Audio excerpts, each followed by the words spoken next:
कधी नव्हे ते श्रीच्या पप्पांनी आज भजी केली होती आणि असं आयतं काहीतरी कोणाच्या हातचं आपल्याला मिळालं ना खायला तर ते सुखच असतं नाही. आज श्रीचा डान्स परफॉर्मन्स आहे, त्यामुळे त्याच्या डान्स परफॉर्मन्ससाठी कुर्ता घ्यायचा होता म्हणून आम्हाला त्याला कुर्ता घेण्यासाठी बाहेर जायचं होतं. घरी आल्यावर श्रीला डान्समध्ये मावळा बनायचं होतं म्हणून त्याला तलवार बनवून हवी होती.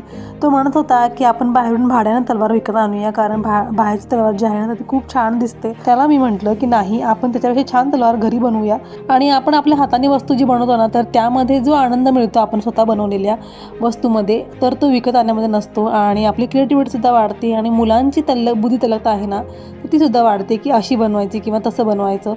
त्यामुळे त्याला म्हणते की नाही, आपण घरामध्ये बनवायचं.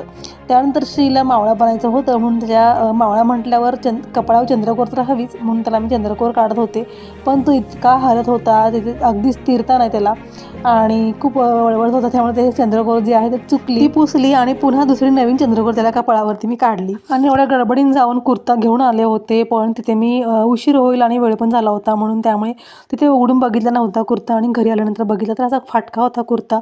आता म्हटलं काय करायचं, त्याला थोडीशी मी टीप मारली हाताने आणि मग तोच त्याला घातला. आणि श्रीचा परफॉर्मन्स छावा पिक्चरमधल्या गाण्यावरती होता आणि डान्स खूपच छान झाला.